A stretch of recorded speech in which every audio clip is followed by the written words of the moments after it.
one too. Hey, Mark Webb here with High Energy Labs, President and CEO. Today we are going to be talking about anti-aging and some things that you can do to kind of slow down that aging process. But primarily we want to talk about, whether it's environmental or genetic factors. So stay tuned on the show and we're going to be going over that. We have a special guest coming in, Nathaniel Drew. He's done a lot of research and expert on, research on anti-aging, and we're going to have him joining us today later in the show. I just introduced you.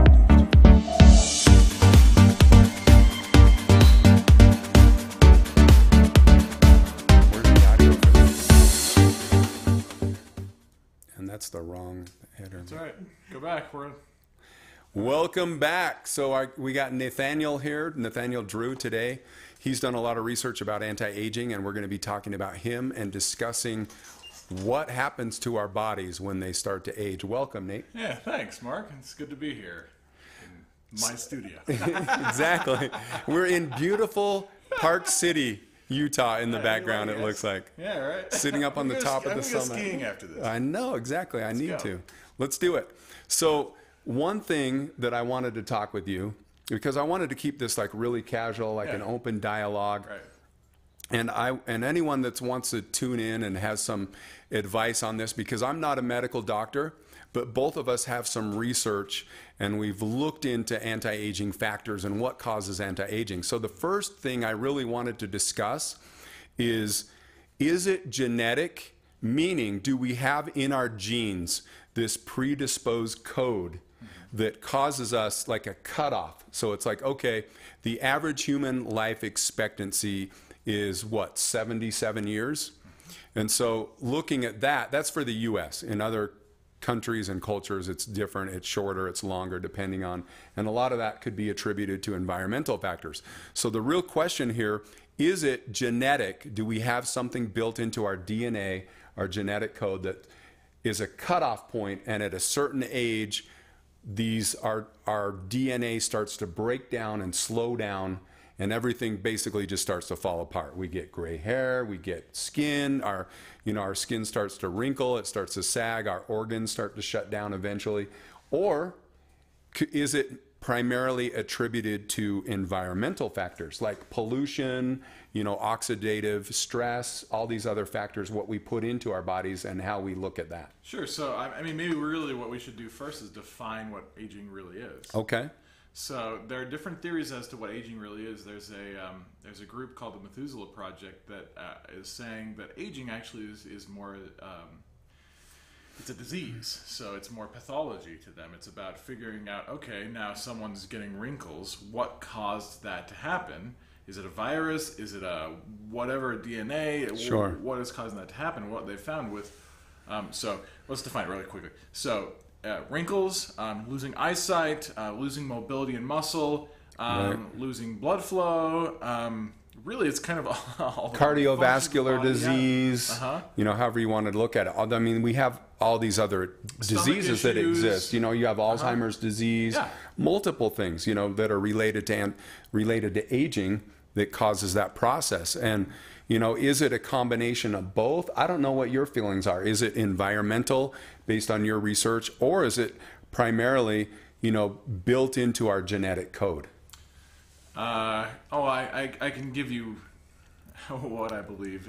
What I believe is actually more about belief systems. Okay. And if you go to the oldest people in the world, when they interview these oldest people in the world, they always say these offhanded, weird things why they're so, why they live so old.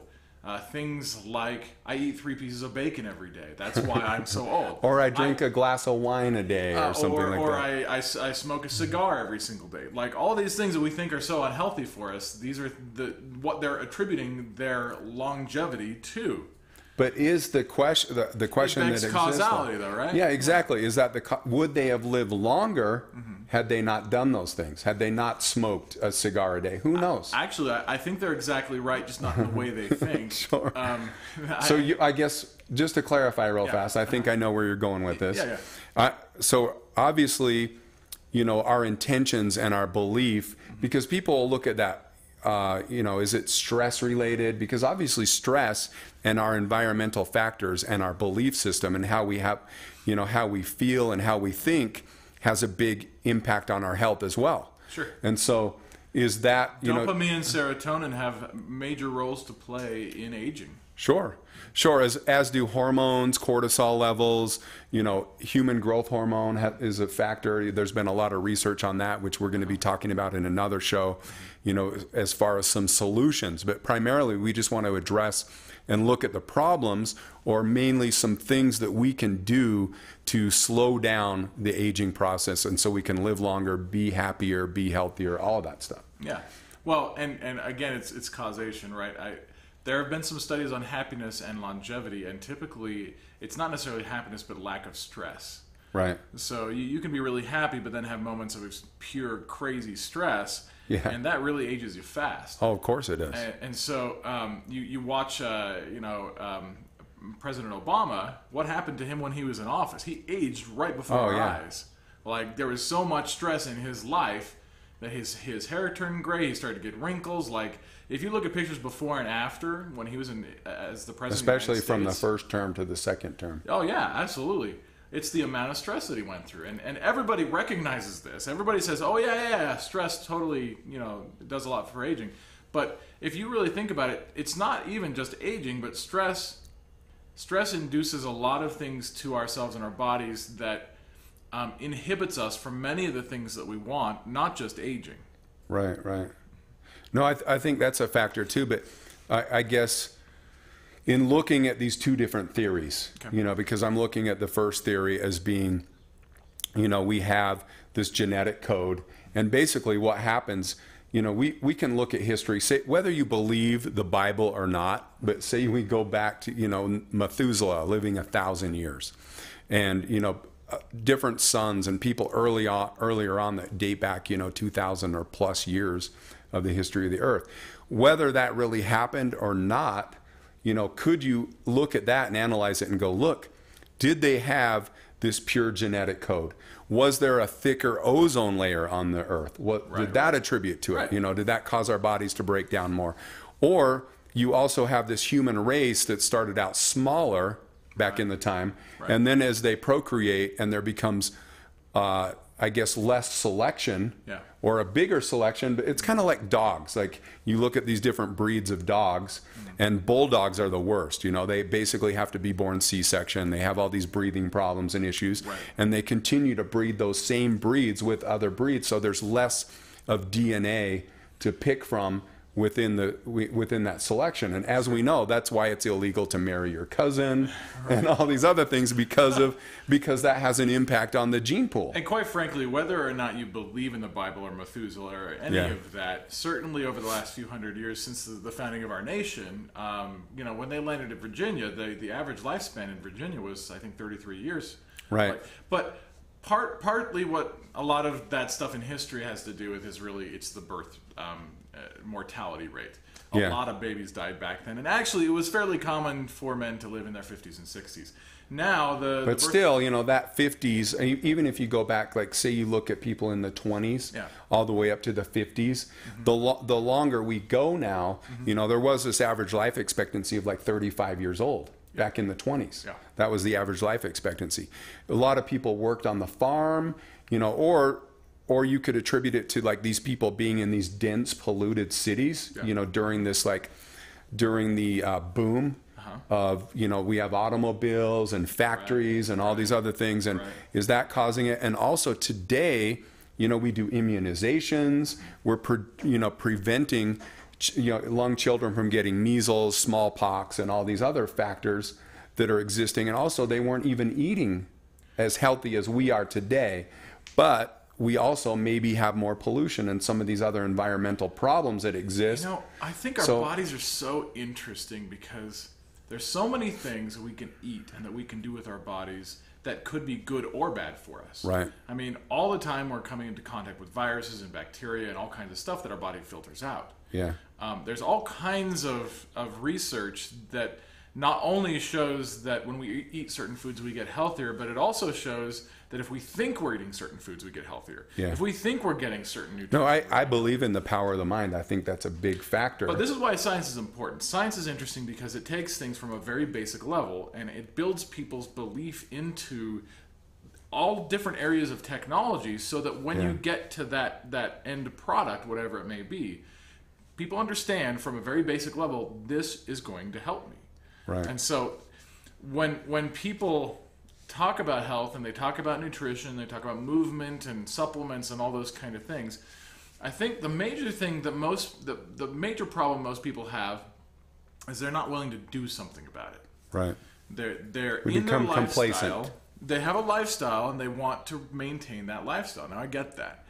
However, I also believe we're all creators. We are very powerful beings. We all should be creating. And quite frankly, people are way happier and less stressed when they're creating things. Right. So a portion of what people have to do to get healthier is to change from a sedentary, let's not do anything about my health mentality to a situation where they can say, okay, I know there are areas that I don't want this bad stuff. I don't want to have to use a cane. I don't want to have to take insulin shots. I don't want to have bad eyesight or bad hearing or whatever it is. Now it's time for all of our watchers, listeners, whatever, to flip that switch. It's time for you to start thinking about, now I know what I don't want. Okay, flip over to the other side. What do I actually want?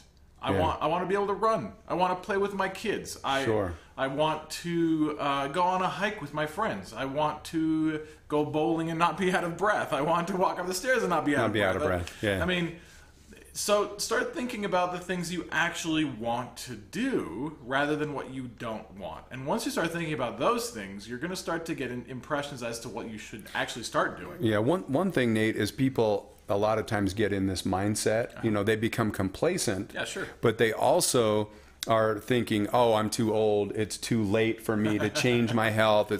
But the reality is it's never too late to improve. Well, let's even talk about technology now. Okay. So technology is interesting. The biomedical field, they are predicting in 50 years with the technology that we've been creating that we should be increasing our lifespan by a year for every year we live. Mm-hmm. Let that sink in. Sure. That's kind of crazy. A year for every year we live, that means we're living indefinitely? Yeah. That is a commonly accepted idea in this field. One thing that came to mind, like you were talking about, first we started talking about, is it environmental factors? Is it, do we have this code that's genetically, put into our DNA. Yeah. But one thing that scientists are looking at lately is Werner syndrome. Werner syndrome is where people age prematurely. Kind of like the opposite of Benjamin Buttons, if you've ever seen that movie. But now they're looking at this research going, look, if there's this like DNA marker that can cause us to age prematurely, is there a marker or markers that have the opposite effect? Yeah, of course. Or can we stop that? Can we manipulate that? And that's, I believe that's a possibility. And maybe, I don't believe that we will ultimately live forever. However, let's talk about like what happens with our bodies normally as far as aging goes. So there's definitely some things that you can do. So if we talked a little bit about stress being an issue and a problem, but another thing is sleep. Which is also tied into cortisol levels. It's big. Yeah. Because sleep is when, if we're not getting 8 hours, and some people are like, yeah, I only need 4 hours. Mm-hmm. But, there are cases where people repair and rebuild. But the main purpose of sleep is to help our bodies repair, rebuild, and restore. And, I want to touch a little bit on HGH here because human growth hormone, it's a hormone. It's actually a precursor hormone, but it's actually released from the pituitary of the brain, and it's what causes our bodies it helps our bodies with repairing, restoring, and rebuilding. And people refer to it as the master hormone. And so when we are sleeping, that's primarily when this hormone is released, this HGH. And so it basically slows down the aging process. And there's been a lot of research done on that in studies as far as like diet, because if we're eating... This is another reason I wanted to have you on the show as well, because you have in the past talked to me about this snake diet.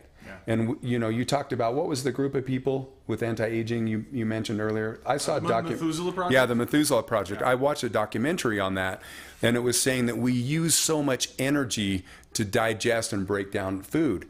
And part of this documentary that I saw, they were involved in like this intermittent fasting, or they would go for, like a few days, or a week, a month, without even eating anything, right? Because that allows our bodies to repair and rebuild as well, and it's shown that it elevates HGH levels as well, and also exercise, drinking lots of water. If we're not drinking lots of water, we're obviously getting dehydrated. For sure. So any of those topics you want to touch on, talk a little bit about that. So much there. I know there is. So I'm training for the Olympics, and I'm always looking for the next best, next great. How do I get an advantage? That kind of things without taking steroids or illegal drugs. And one of those advantages really is sleep. If you're on a workout regimen, if you're trying to lose weight, if you're trying to do any of those things to increase your health, I think one of the number one things you can do is getting sleep. Right. Most people say, 5-6 hours, that's okay. That'll be fine for me. If your regimen doesn't include making sure you get, the right amount of sleep, then you have the wrong regimen.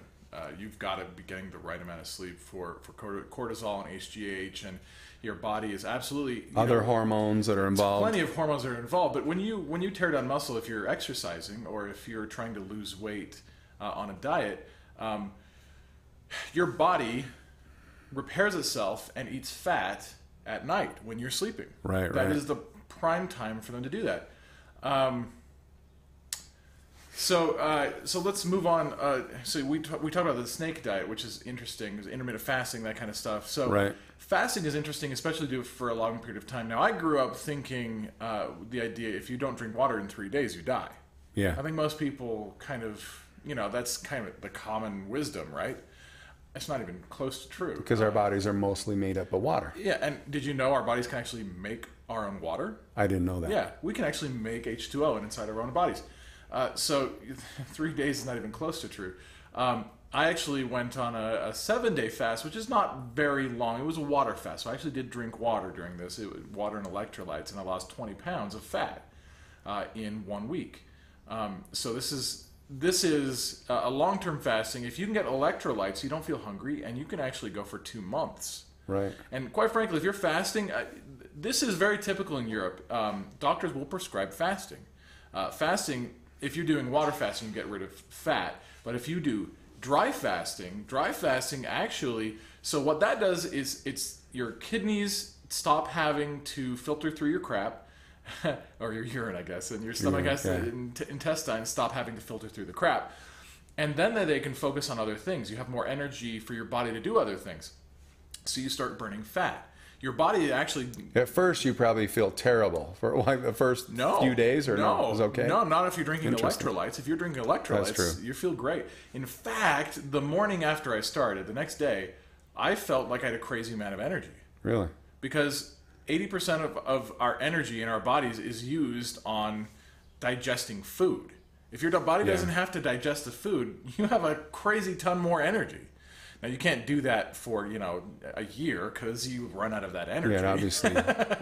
But shrivel up and die. Yeah, you shrivel up and die. Yeah. But here's the thing about fasting is you're going to run out of willpower way sooner than you become bedridden. And becoming bedridden is just a precursor to that wasting away and dying. Yeah. Now, no one is going to get to the point of being bedridden when they're surrounded by food in the United States. Right. We are surrounded by food. So... if you're fasting and you find you have such little energy that you literally can't get out of bed, maybe you should eat something. But in lieu of that, it's your willpower pushing you through these fasting. And a lot of these guys on the snake diet, this is what this diet is called. If you get, it's because this is how a snake. You can Google it. Yeah, works. they eat. They eat big amounts and then they don't eat. For a while. That's the way it works. Your body goes into muscle-sparing mode. You keep your muscle, and your body starts to burn the fat. And I've seen brain tumors and skin cancer and diabetes and all kinds of diseases, lupus, completely cured by going on a dry fast. I'm not doing a dry fast because I don't have any of those diseases. But Certainly, I slimmed down. I throw discus, and I'm trying to do some things where I increase Well, speed. we've talked about that too. Like animals, when animals get sick, they don't eat for that same reason. Drink, yeah. And it allows them to recover and heal quicker. So I'm not suggesting like if you get sick or you get a cold that you don't drink anything. You know, you want to put those fluids and electrolytes, but that's a possibility. Listen to your body. But yeah, exactly. Listen to your body, and the fasting may be an option that you want to go to eliminate food that will help you with your recovery. Now, obviously things that we put into our bodies, you know, there's a lot of toxins, preservatives, colors. Maybe we should put a preface here. I am not a doctor. I am not a medical professional. I'm just telling you what's from your own experience and what has worked for other people that I've seen, many other people. Yeah. So, I mean, that's an option. That could be something that you want to look into if you're having a problem. So I tell my kids, I'm like, look, don't eat any sugar. Don't eat any garbage and stuff. If you have a cold, don't drink milk. And that's going to help you recover, get rid of the cough, the colds, all that stuff. When I get sick, I used to drink smoothies. I used to get a lot of vitamin C and all that kind of stuff. I don't do that anymore. I let my digestive system rest, and I allow that energy to actually fight that disease. Well, let's talk about some other things. You know, that's one option that can help with anti-aging as far as reducing caloric intake.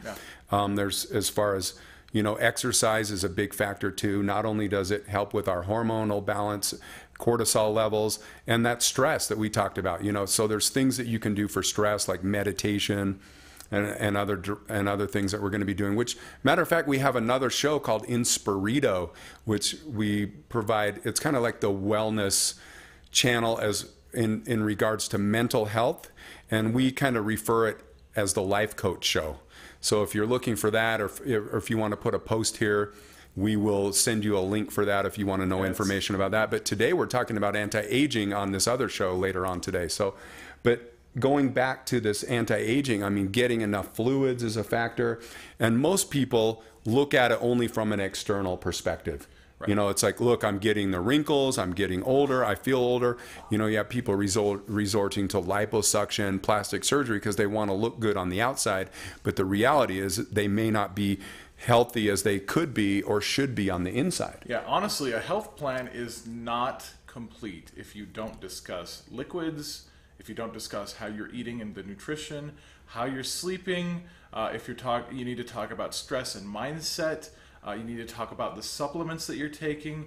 All of those things combined, along with, did I say movement? Yeah. All of those things combined would be your health. Exactly. And if you're not addressing all of those things, then you're not addressing your health. You're just addressing very specific pet projects maybe that you have. Right.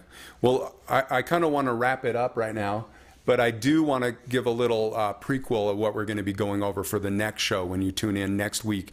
We're going to be doing, this is our first show. We're going to be doing these every week on Thursdays. It'll be broadcasted on our Facebook page as well as on our YouTube channel. And we will be talking more about this and possibly having Nate back. And I want to wish you the best with your Olympic endeavors. Thanks. And most success there. But tune in next week at Thursday, we'll be discussing this further as far as solutions. You know, we addressed all the problems with anti-aging and issues that lead up to that, you know, like osteoarthritis, different things like that.